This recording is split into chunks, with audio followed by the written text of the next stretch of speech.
Саламатсыңарбы? Силер менен кайрадан мен Бегалыч Китаев. Бүгүнкү темабыз калдыктар. Биринчи ушул теманы өтөбүз, андан кийин ошону колдонуп, индукция боюнча суроолорду чыгарабыз. Бул жерде А барабар Б мод М дейт. Бул эмнени билдирет? А менен Б Мге бөлүнгөндө бирдей калдык берет дегенди билдирет. Мисалы, Анын ордуна 10 десек, бул барабар 3 мод 7. 10 менен 3 7ге бөлүнгөн бирдей калдык берет. Анткени мисалы 10ду 7ге бөлсөк канча болот?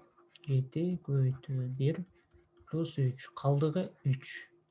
Ошондо бул экөө бирдей калдык берет экен. Же болбосо мисалы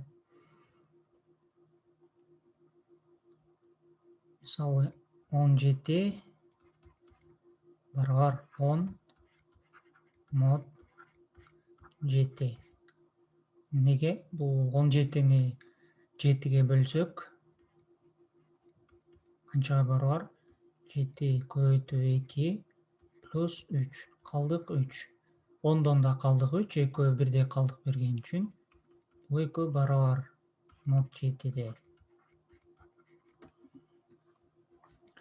Андан кийин бул жерде эгерде А барабар Б мод М болсо, анда Анын n-чи даражасы Бнын n-чи даражасына барабар экен, мод М болгондо. Мисалы 17-нин кандайдыр бир, мисалы 5-чи даражасы болсо, анда эмнеге барабар болот? Бул 10го барабар болчу. 10дун 5-чи даражасы экөө барабар болот экен, мод 7де. Же болбосо мисалы 10 барабар 3-түн 5-чи даражасы мод 7. Анткени 10 менен 3 бирдей калдык берет 7ге бөлүнгөндө. Бул мисалдарды карасак, 13-тү 6-га бөлсөк, калдык канча болот? 13 бул деген 12 көбөйтүү 1 плюс 1. Калдыгы 1 болот. 37-ни 6-га бөлсөк, 37 бул барабар канчага? 6 көбөйтүү 6 бул деген 36 плюс 1. Калдык 1. 13 дагы 37 дагы 7ге бөлүнгөндө калдыгы 1 экен. Ошол үчүн бул туура. Экөө барабар мод 6да. Минус 12 менен 3 5ке бөлүнгөндө бирдей калдык берет. Текшеребиз. Минус 12 эмнеге барабар? Бул минус 5 көбөйтүлгөн 2 минус 2. Бул жерде калдыгы 2 экен. Минус 2.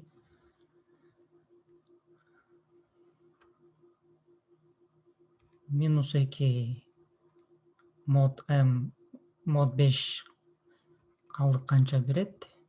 Мисалы мод 5 болсо, бул калдык 3 берет. Анткени мисалы 2-ни бул жакка алып өтсөк, минус 2-ни оң жакка алып өтсөк, канча болуп калат? 3 плюс 2 барабар 0. Мод 5. Бул туура, анткени бул канчага барабар? Бул 5. 5-ти 5ке бөлсөк, калдык канча болот? 0.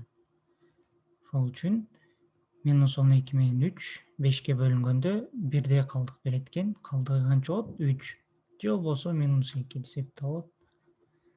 Андан кийин 14. 14-тү 3кө бөлөбүз. Калдык канча? 14 барабар 12 плюс 2. 12 3кө бөлүнөт.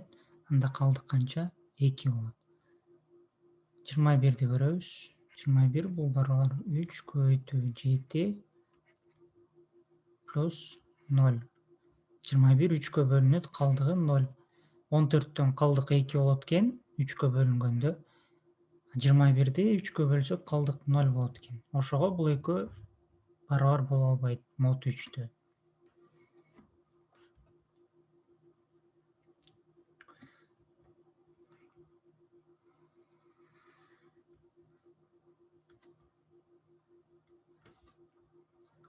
Бул суроону карасак, биринчи суроону карасак, 7 n-чи даражада -1. Бул белги эмнени билдирет? Бул 7 n-чи даражасы -1. Бул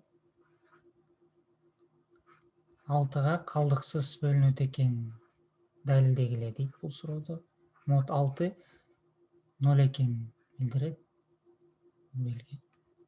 Бул суроодагы ошондо 2 4 n -1 0 мод 15 экенин далилдегиле дейт ушул эки суроодо.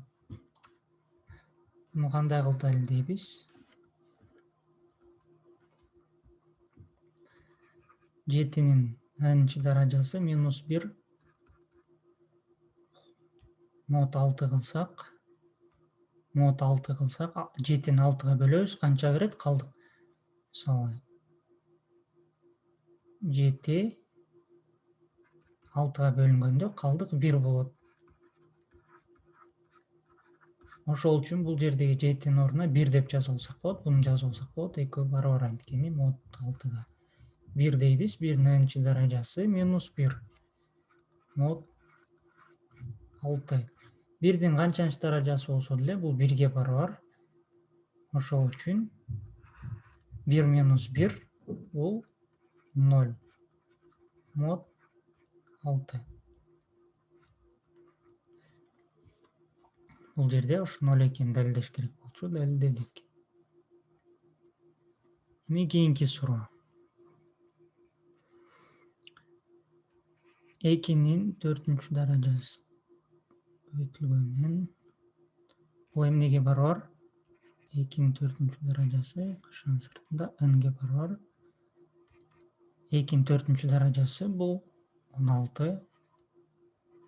Бул жакта n-ди жазабыз. Ошондо суроо эмне дейт? 16-нын n-чи даражасы -1 0 мод 15 экенин далилдегиле дейт. 16-ны 15-ге бөлсөк калдык канча болот? 16 мисалы мод 15-те калдык 1 болот. Ошол үчүн бул жерге 16-нын ордуна бул 1-ди жазып алсак болот. Да суроо кандай болуп калат? 1-дин n-чи даражасы -1. Бул канчага барабар? Бул 0-го барабар. Мод 15. Ушундай кылып чыгарабыз. Бул математикалык индукция. Биринчи сабакта өткөнбүз. Математикалык индукция боюнча суроолор кандай кылып чыгарчак?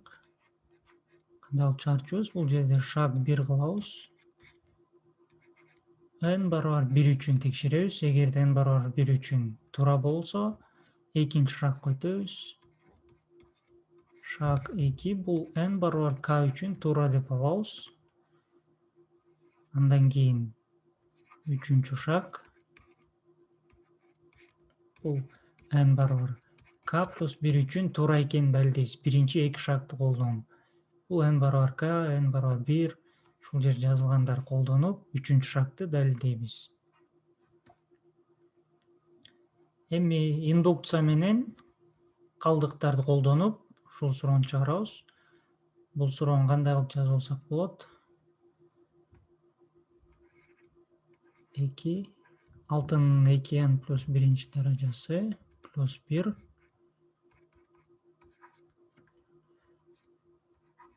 7-ге бөлүнөт экенин далилдегиле дейт.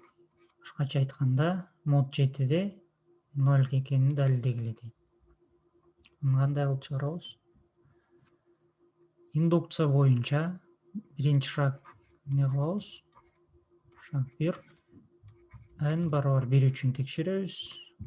n барабар 1 болсо, бул жерде n ордуна 1-ди коебуз.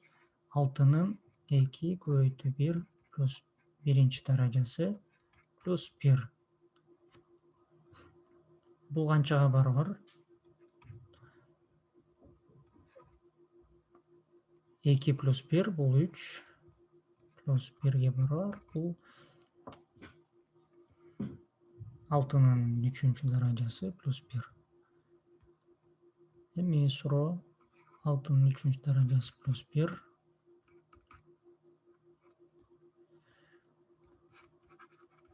Мод 7. Канча болот экен табабыз бул жерде? 6 мод 7 канча болот? Калдыгы канча? 6 же болбосо минус 1. Эмнеге минус 1? Анткени буну бул жакка алып өтсөк, кандай болуп калат? 6 плюс 1 бул деген 7. Бул 7ге бөлүнгөндө калдык 0 берет. Ошол үчүн ушундай кылып жазылсак болот. 6 бул минус 1 мод 7де. Мына ошо минус 1ди бул жердеги 6-нын ордуна койсок, кандай болот? Минус 1 бул жердеги плюс 1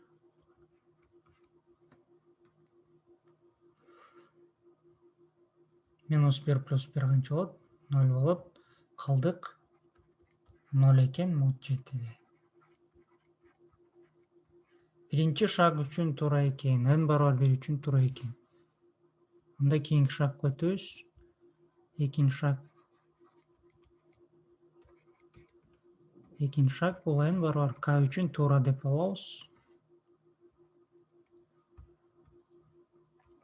6-нын 2k плюс 1 плюс биринчи даражасы. Бул 0 мод 7де. Эми ушуну колдонуп туруп 3-чү шагты далилдейбиз. 3-чү шаг бул n барабар k плюс 1 үчүн далилдешибиз керек.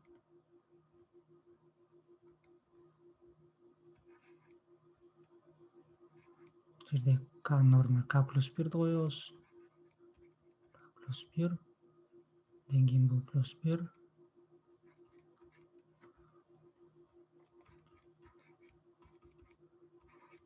Ноль экенин далилдейбиз мод 7де.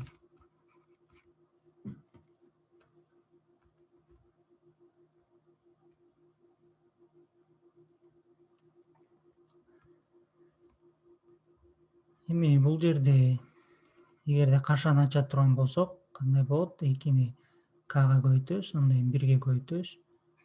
2k плюс 2-ни 1ге көбөйтсөк, 2 плюс бул 1ди жазабыз. Бул плюс 1.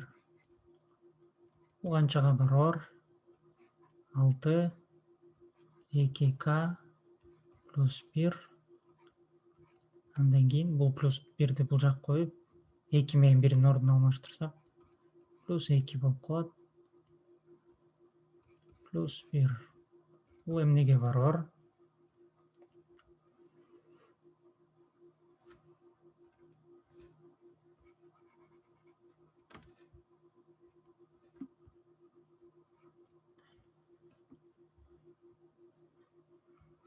Бул 6 2k плюс 1 көбөйтүлгөн 6-нын 2-нчи даражасы, 6-нын квадраты. Ушундай кылып жазылсак болот. Андан кийин плюс 1.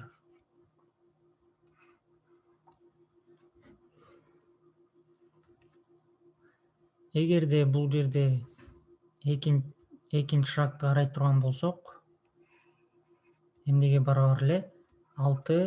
6-нын 2k плюс 1-нчи даражасы мод 7де канчага барабар эле? Эгерде бул плюс 1ди оң жакка алып өтө турган болсок, минус 1 мод 7.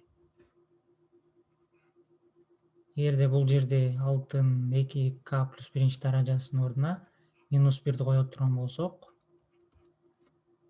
кандай болот? Минус 1 көбөйтүү 6-нын квадраты плюс 1.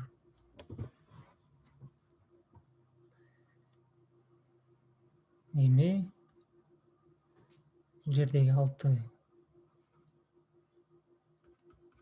мод 7'de кандай болот дедик элек? 6 мод 7'de калдыгы -1 болот дегенбиз. 6 -1 мод 7 экен. Анда бул жердеги 6'нын ордуна -1 жаза турган болсок, эмнеге барабар болот? -1 көбөйтүү 6'нын ордуна -1'дин квадраты плюс 1 -1'дин квадраты 1 болуп калат. -1 көбөйтүү жөн эле 1 плюс 1. Бул эмнеге барабар? -1 плюс 1 бул 0 мод 7. Далилдедик. 7'ге калдыксыз бөлүнөт экен. Бардык ндар үчүн 6'нын 2n плюс 1 даражасы плюс 1 7'ге калдыксыз бөлүнөт экен. Кийинки суроого өтсөк.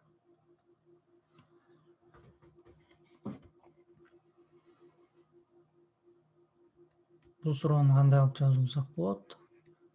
N'дин кубу плюс 5n 0 мод 6 экенин далилдегиле дейт. Индукция боюнча биринчи шартты жазабыз. N барабар 1 үчүн текшеребиз. Бул жерде n'нын ордуна 1'ди коебуз. 1'дин кубу n'нын ордуна 1'ди койсок, плюс 5 көбөйтүү 1.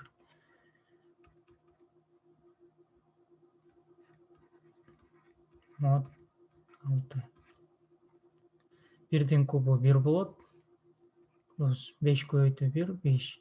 1 менен 5'ти кошсок, канча болот? 6. 6'ны 6'га бөлсөк, калдык канча болот? 0 мод 6. 1 үчүн n барабар 1 үчүн туура экен. Мында экинчи шагга өтөбүз. Экинчи шаг.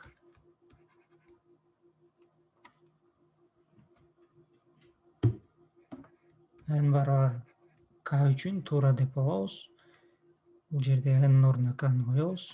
K'нын кубу плюс 5k барабар 0 мод 6. Буну туура деп алып, үчүнчү шагты далилдейбиз. N барабар k плюс 1 үчүн далилдейбиз. N'нын ордуна k плюс 1'ди койсок, k плюс 1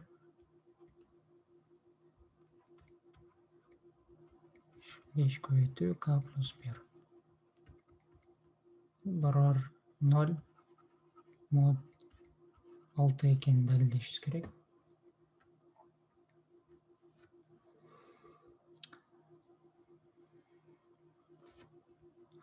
Бул жерде кашан ача турган болсок,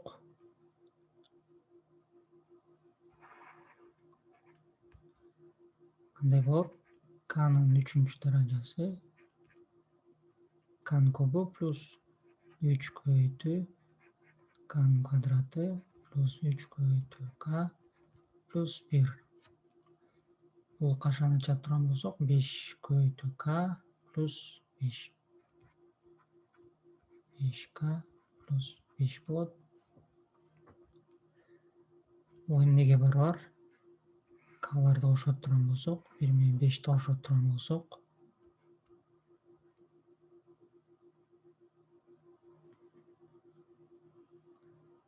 k'нын кубу плюс 5k. Бул 5k'ны бул жерге алып өтөбүз. 5k плюс 3k квадрат плюс 3k плюс 1 K'нын кубу 5k 3k'нын квадраты плюс 3k плюс 1 плюс 5 плюс 5. 1 менен 5'ti кошуп турган болсок, эмнеге барабар болот? K'нын кубу плюс 5k плюс 3k'нын квадраты плюс 3k плюс 6. Экинчи шартты карай турган болсок, k'нын кубу плюс 5k эмнеге барабар эле? 0га барабар болчу мод 6да. Ошол үчүн эгерде буну 6га бөлө турган болсок,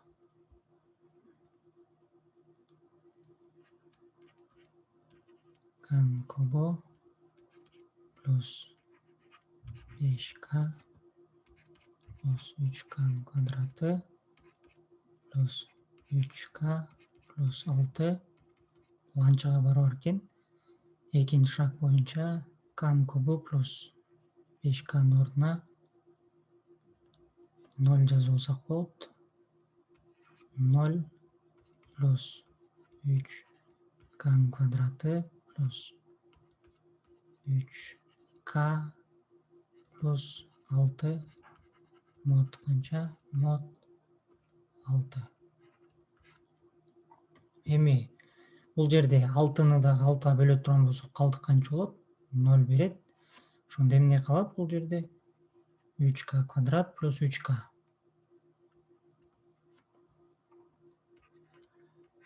3k квадрат плюс 3k.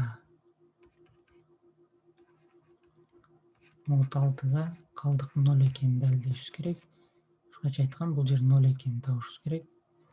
Эгерде бул жерде 3'тү кашан сыртына алып чыга турган болсок, 3k квадрат плюс k бул эмнеге барабар? Бул жердин k'ны да алып чыга турган болсок, 3 көбөйтүү k көбөйтүү бул жерде k калат.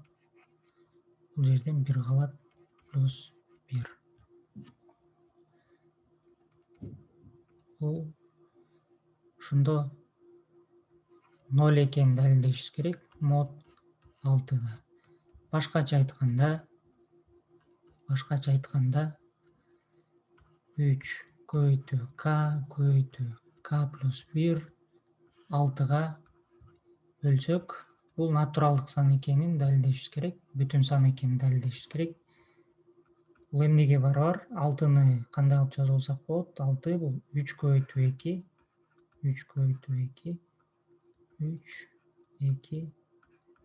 k плюс 1. Бул 3 менен бул 3'тү кыскартсак, k көбөйтүү k плюс 1. Эгерде бул k болсо, бул k плюс 1 болсо, экөөнүн бирөөсү сөзсүз жуп сан болот. Башкача айтканда 2ге бөлүнөт. Мисалы, кандайдыр любой бир санды алсак, 3 десек, бул 3 плюс 1 кандай болуп калат анда? 4 болуп калат. Бул сөзсүз 2ге бөлүнөт. Жуп сан болуп калат. Эгерде бул биринчи сан жуп сан болсо, экинчиси так сан болот. Бирок бул 2ге бөлүнө берет. Ошол үчүн k же k плюс 1'ин экөөнүн бирөөсү сөзсүз 2ге бөлүнөт.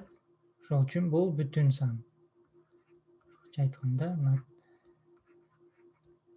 бүтүн сан z болуп калат. Демек, k плюс 1'ин кубу плюс 5 көбөйтүлгөн k плюс 1 6га калдыксыз бөлүнөт экенин далилдедик. Ошондой эле кылып чыгарып кетиребиз. Бүгүнкү сабагыбыз аягактады. Эгерде сурооңор болсо, комментарийге жазсаңар болот. Же болбосо Telegram ссылкасын калтырабыз. Ошо группага кирип сурасаңар болот.